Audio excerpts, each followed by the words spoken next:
仙人早。哎，早。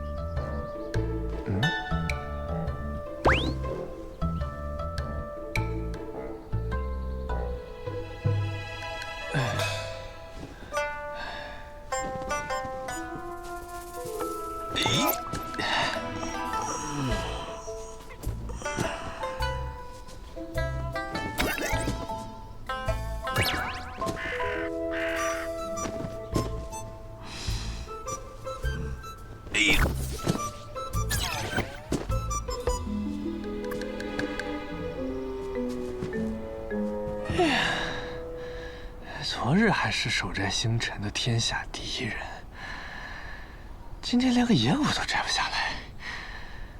哎，好香啊！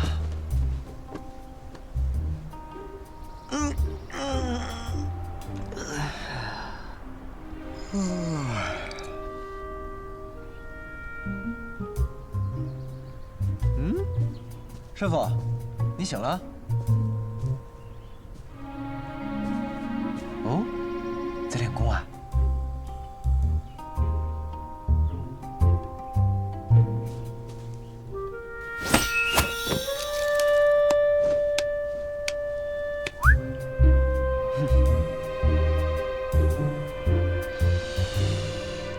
哇，好香的果子啊！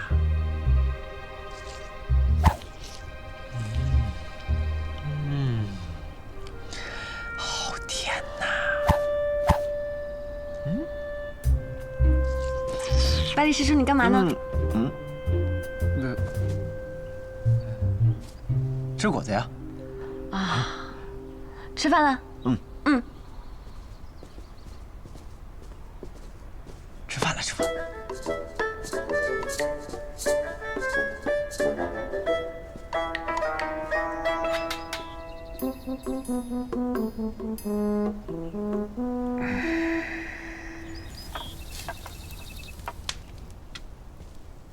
怎么？师傅不在，自己吃独食啊？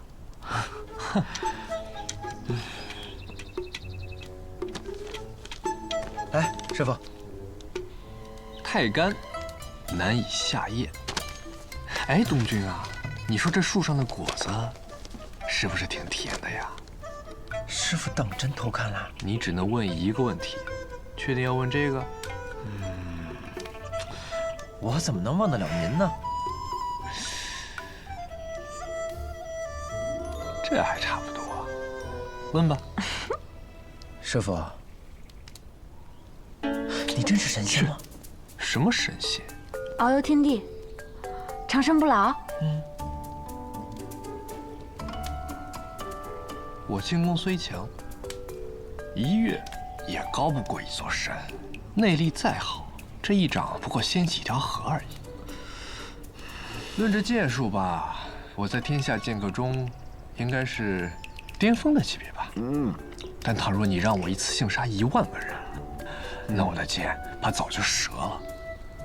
这还不算神仙？如果这还不算的话，那返老还童总算了吧？你已经180多岁了，正常人谁可能活180多年啊？而且你就这么走着走着，就变成了一个比我还年轻的模样，除了头发白点。行，那就说说。其实也没什么，无非就是年少时去黄龙山拜了个师，学了个功夫。这个武功呢，非常难练，而且名字只有一个字儿，叫春。春。上古有大春者，以8000岁为春，8000岁为秋。庄生逍遥有所言，正是这春的含义。只要练会此功，每30年便会重返青春，而在这返老还童的那一年，功力就会尽失，需要重新修炼才能恢复。倘若此刻我在天启城内，那这件事情必定会暴露。天启城人多眼杂，人言可畏，所以我必须走。于是你就找了我和尹师之，和你一路同行，为了保护你。看起来也不是这么一无是处嘛。可是先生，为什么是我们啊？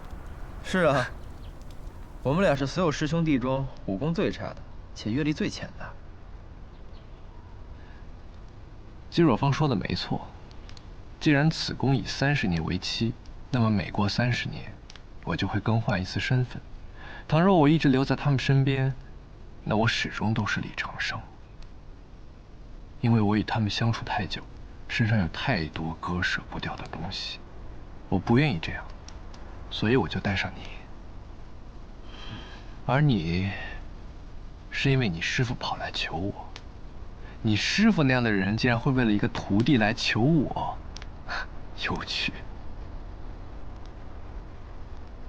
说到这里，你们2个以后也别叫我李先生了。为何啊？因为属于李长生的30年已经结束了。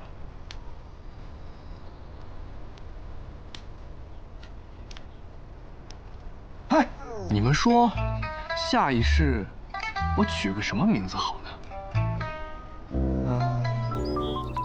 不如跟你一样，取个复姓，就叫尉迟，或者叫欧阳、上官、司马。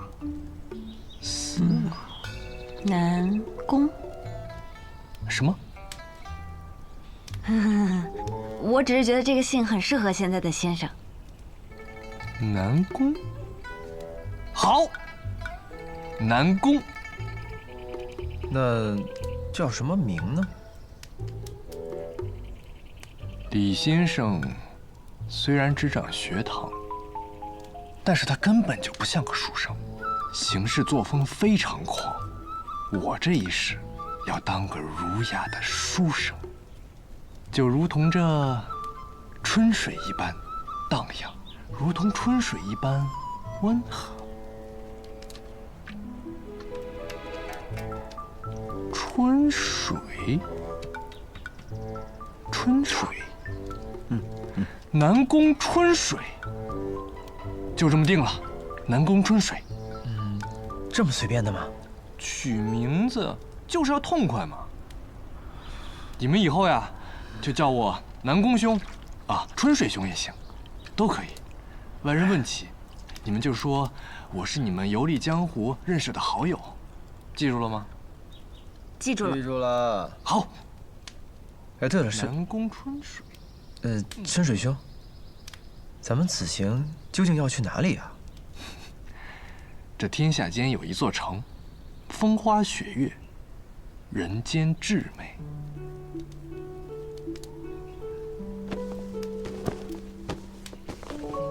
这里，雪月城。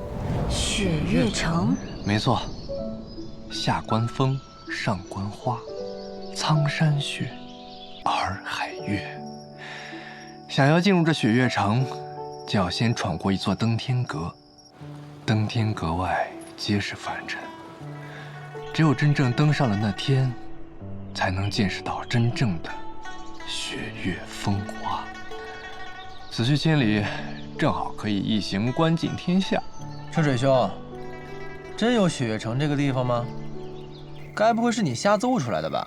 我怎么从来没有听说过？你没听过的事儿可多了。天下之大，无奇不有。就连北离的皇帝都不知道这天底下的庙城究竟有几座，更何况是你。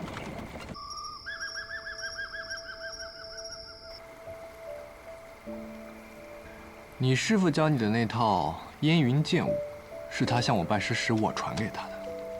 现在他又传给你，我看了也确实适合你。你就先练着，有什么问题随时向我问。多谢春水兄。对了，你师父登场的那套，你可千万别学啊，羞死个人！哎呦，天哪！是。那你可千万别告诉我师傅啊。放心。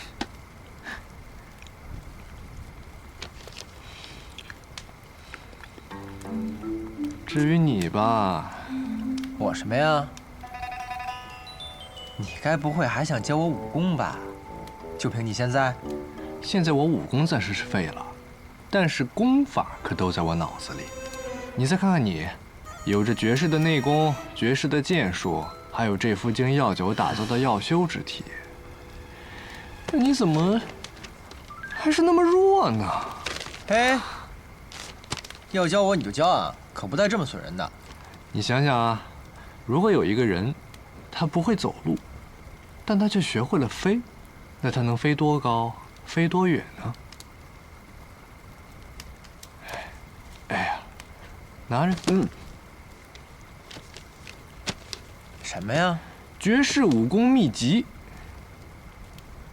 袖剑19式，公子你好眼光，这是我们这儿销量最高的剑谱，多少钱啊3文一本，童叟无欺。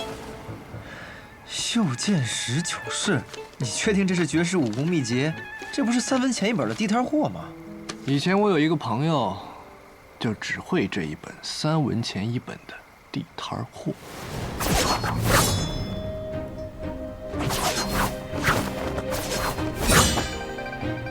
这剑法如此纯笨，为何还要反复修炼？因为我出身寒微，所以只买得了这一本剑谱。练了多少年了？我5岁开始练剑，至今已有17年了。但是我要告诉你，即便是最普通的剑法，只要练上1000次、10000次，也能领悟其中的奥妙。所谓聚沙成塔，滴水石穿。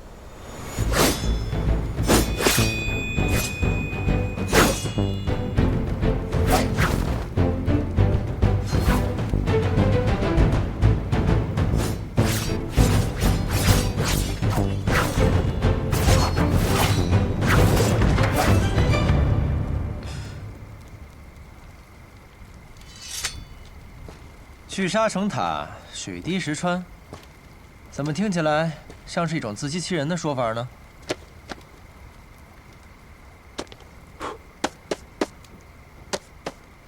哎，对了，后来他怎么样了？一定是一辈子寂寂无名吧？寂寂无名。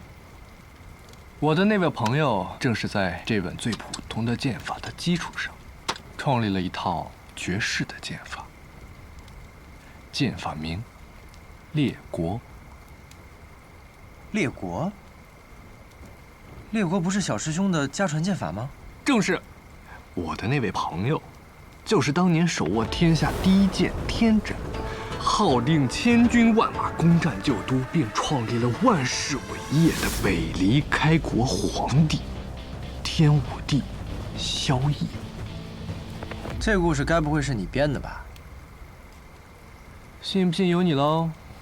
先生是想通过这件事情告诉你，你的西楚剑歌固然高妙，但在江湖上不缺高妙的剑法，反而因为它太过精妙，很多时候难以施展。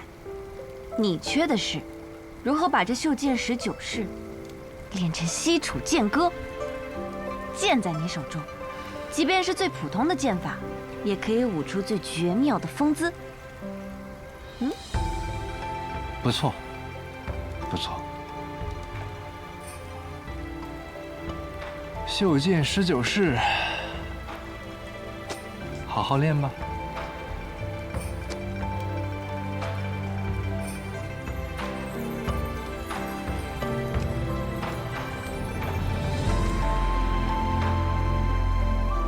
真是这样。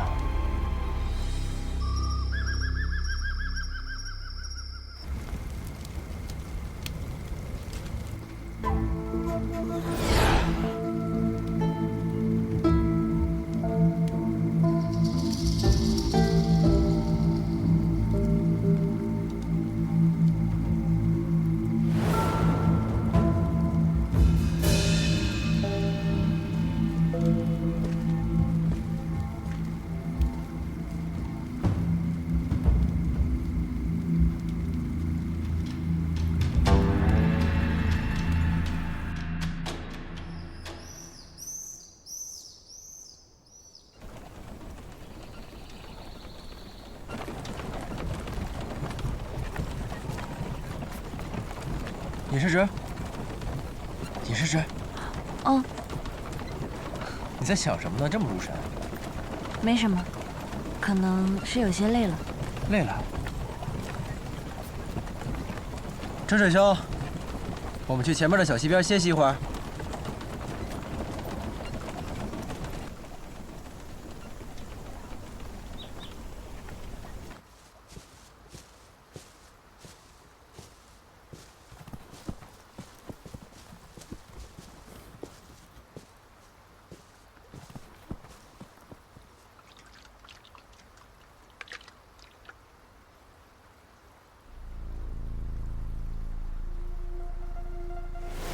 小姐，二小姐来了。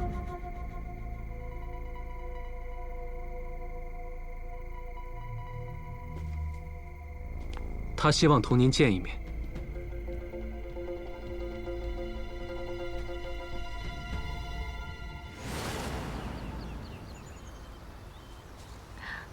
百里师叔，春水兄，我先去采些野果。不如我去吧，这种活怎么能让你干呢？百里师叔，你武功比我高，留下来照顾春水兄更妥当一些。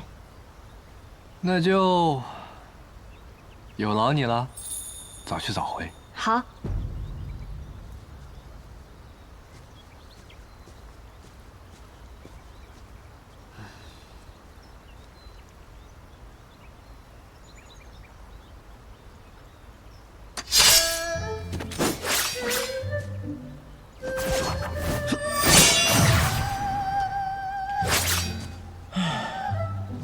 要不还是我自创一套剑法吧，也比这破剑法强啊！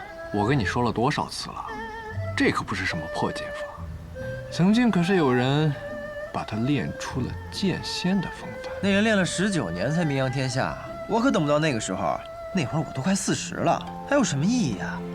你就这么急着名扬天下？那是，我跟人家可是有约定的。他说等我名扬天下的时候便会来寻我，所以啊，我不能让他等太久。哼，女人啊，她可不是普通的女人，她是我心中最美的女人。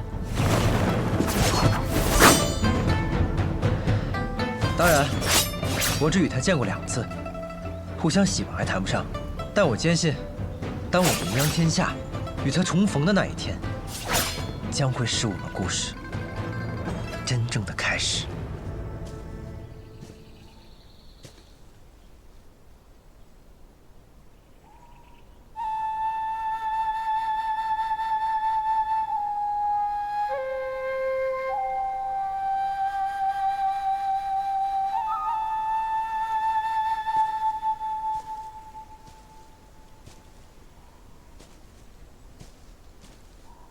那若你发现他不是个好人呢？先生，此话何意啊？我是说，那若是你喜欢的姑娘与你的相识不过是一场筹划，你看到的一见钟情不过是他心里的刻意安排呢？先生说笑了，他能安排与我的相逢，却怎能预知我的心意呢？这天下间能决定我对他一见钟情的，只有我自己。那若他与你立场相悖，不是世人眼中的良人呢？我与他相恋，不是与世俗相恋，更不是与立场相恋。答得好。但若他是个滥杀无辜、十恶不赦的魔头呢？前2句先生可以假设，最后1句断然不可能，因为我喜欢的那个姑娘，她定不会如先生所说的这般。哦，你就这么笃定？因为她目光澄澈，眉目如画。书上说相由心生，所以她一定不会的。袖剑19式，一共19式，刚好练完。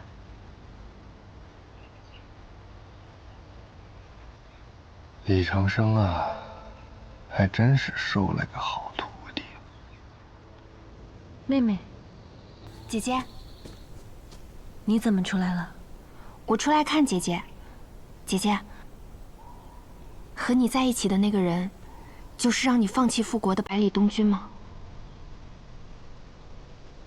妹妹，我没有放弃复国，更不会因为百里东君他而放弃复国。我懂。姐姐是为了不再引起战乱，我已经知道了。妹妹，我真的已经知道了。姐姐，我们不说这个了。我听说你是同天下第一的李长生出来的，我还想一睹他的风姿呢，怎么不见他人呢？先生，他暂时有点事情，便和我们分开了。哦，原来是这样。阿姐，你是不是不方便出来太久啊？快回去吧，我也要回去了。嗯。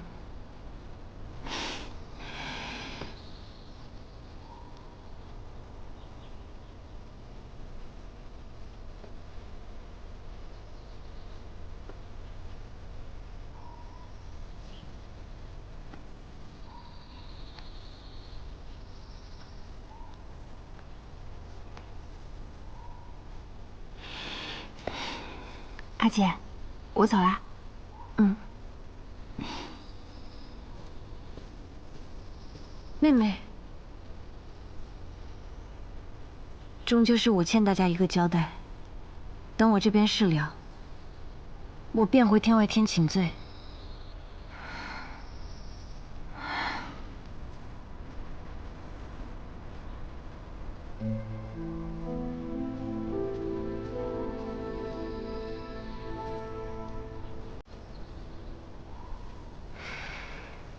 小姐之前说的另一条路，可有答案了？我隐隐摸到了他的边界。那便好。无论今后能否与小姐同路，齐宣都祝小姐可以达成所愿。还有，不管今后发生任何事情，齐宣都不会伤害小姐半分。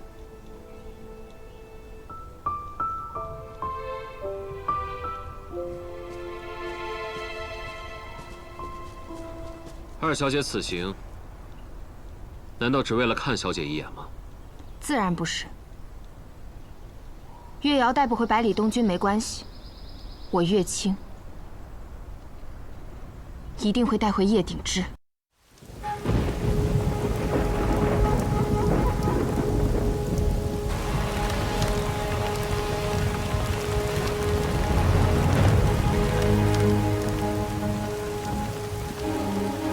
徒儿，你还记得上路前我说的那句话吗？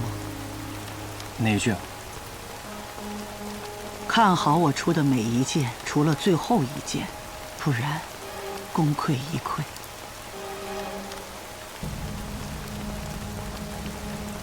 我不想错过那一剑。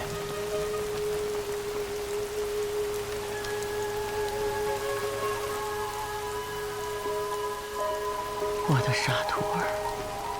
料峭凌波来，舟上玉生烟。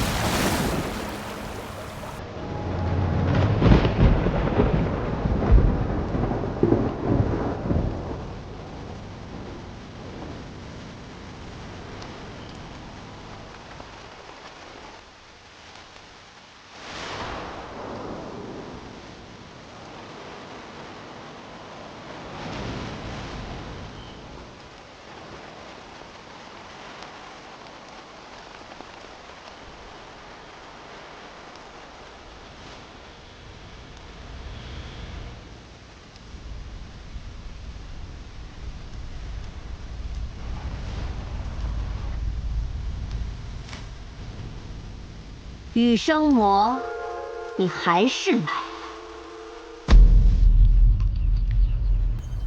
陈水兄，这剑仙羽生魔究竟是个什么样的人啊？我云哥跟着他，该不会学坏了吧？哼，我这一路上听着好几个江湖人说他带着云哥闯男爵的事儿。这羽生魔啊，年轻时有个称号，叫做羽狂徒，就是因为他很狂很傲。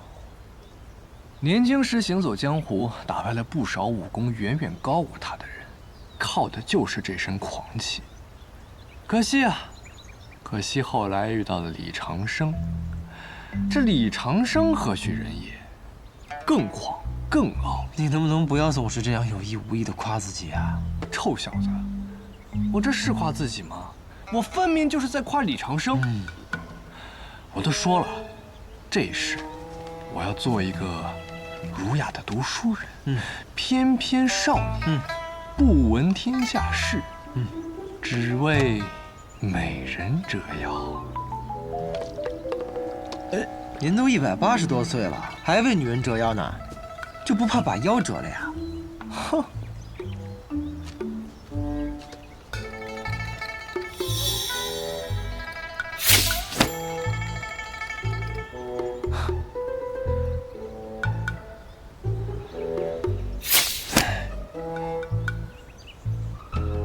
春水兄，这羽生魔啊，年轻时很是俊俏，只是后来练魔仙剑时出了差错，竟变得比女人还要美。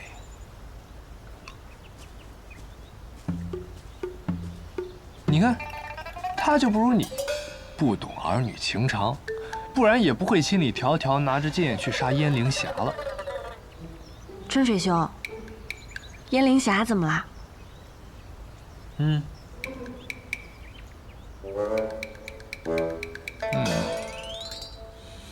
漂亮，真是漂亮！你是真不怕把腰折了呀？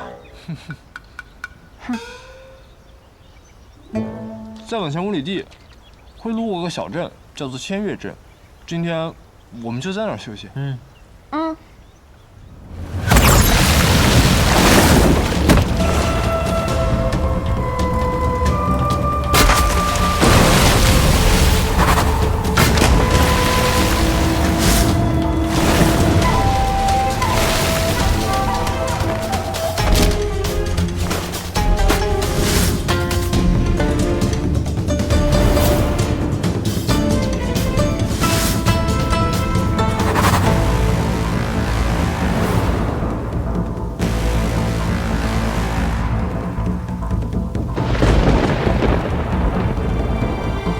羽生魔，这一面我们不该见。啰嗦！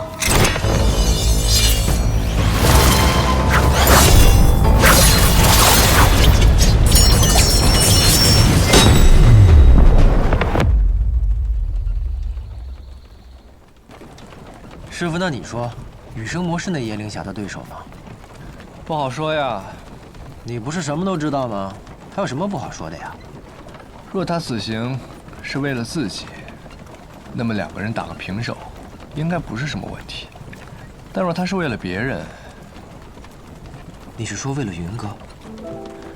羽生魔啊，别看很多人都称他为魔，但其实在我心中，他比很多人都要什么？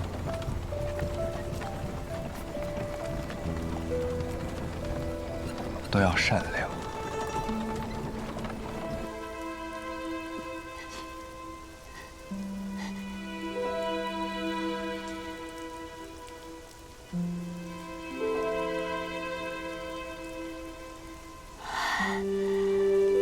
我败了，可你却要死了。你救的不该只是这个南局第一高手的虚名。我从来不求这样的虚名，即使世间都这么认为，那就这样认为好了。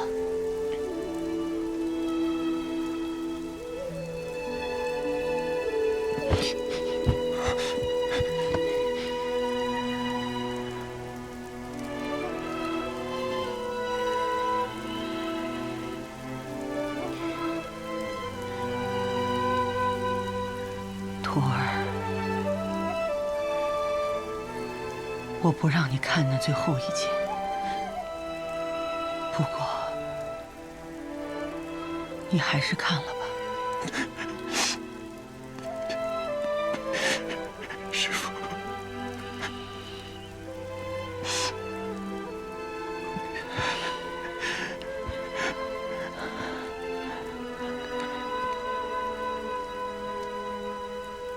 徒儿，不要难过，也不要找燕灵霞去复仇。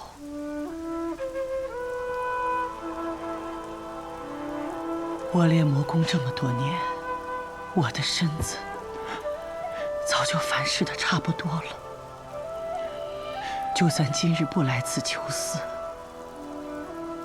我也活不过半年。这一路，我一共出了13剑，每一剑都是对你的指点。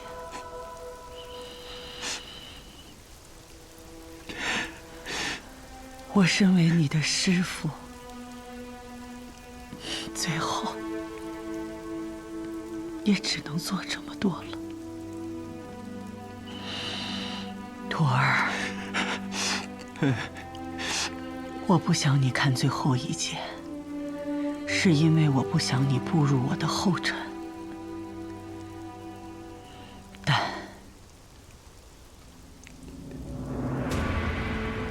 你既然看了，就要当得起这一剑的传承。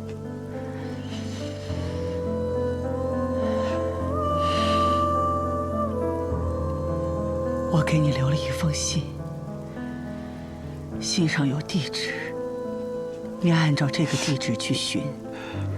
师父给你留了份礼物。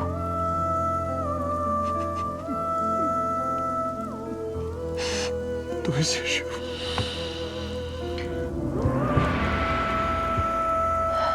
北方有个老头，我这辈子都没打赢过。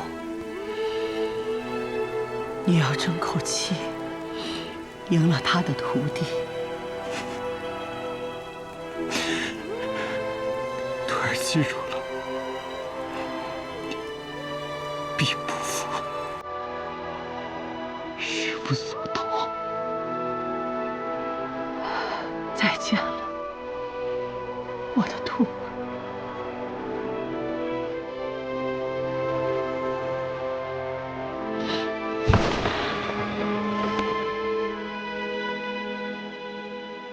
江湖人不知我羽生魔从何而来，我亦不想让江湖人知道我终于何处。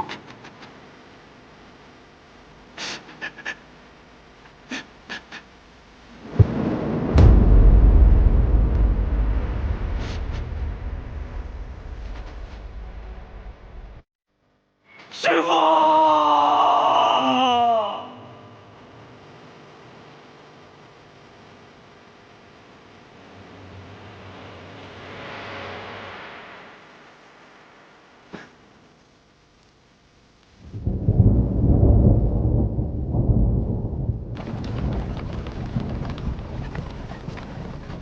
赤水兄，在看什么？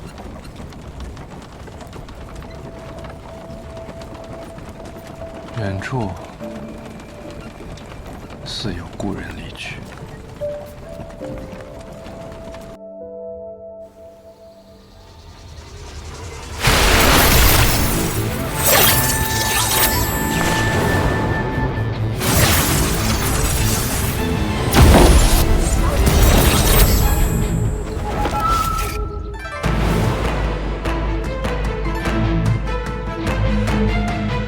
不错，在我手中能过3招了。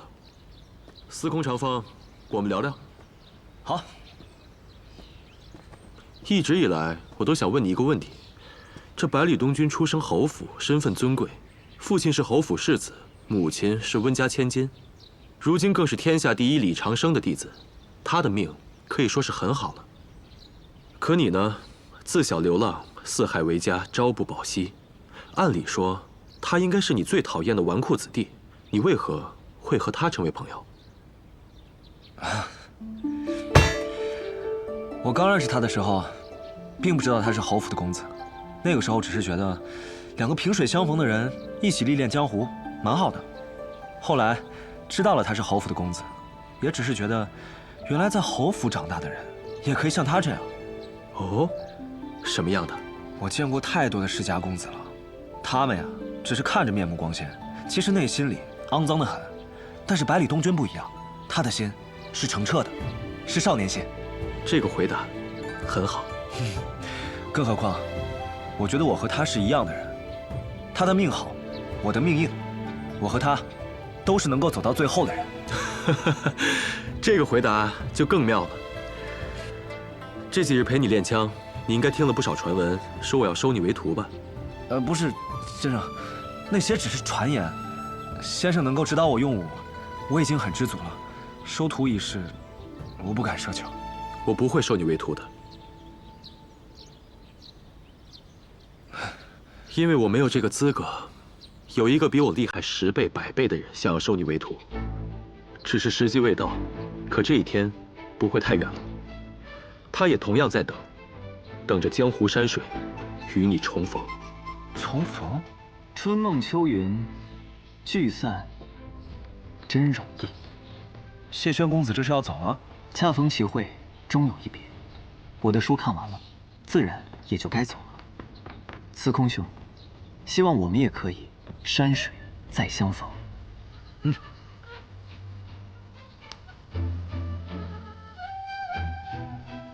小师叔，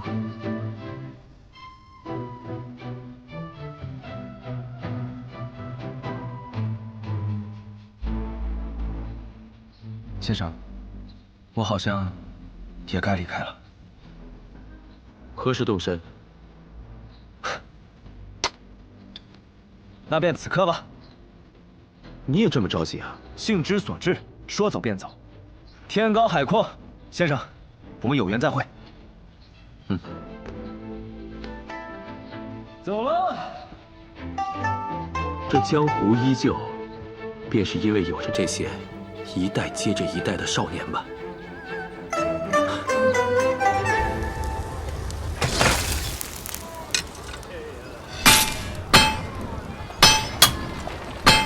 到了，就是这儿。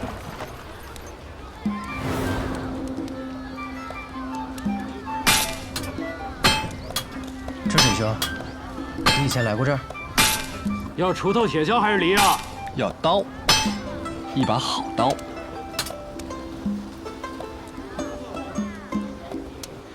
你是何人？故人。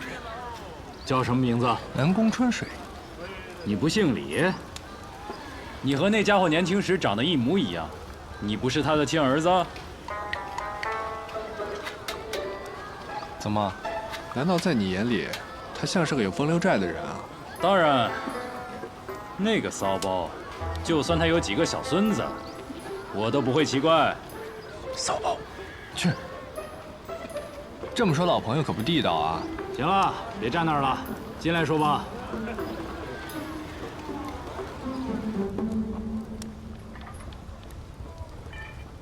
说说吧，什么来头？在下百里东君，学堂李先生弟子。在下尹落霞，是柳月公子的弟子。柳月的弟子，难怪这么漂亮。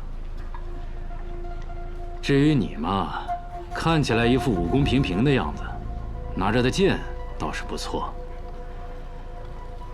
2个金刚梵境的毛头小子，一个半斤8两的小丫头，他到底是有多大的胆子，居然放心就这样让你们来找我？不知这位铁匠师傅功夫几何，这般看不起金刚梵境？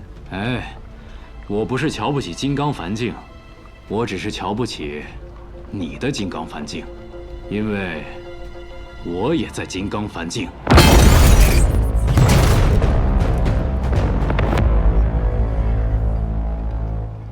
小子，想要挑衅我，还早了30年。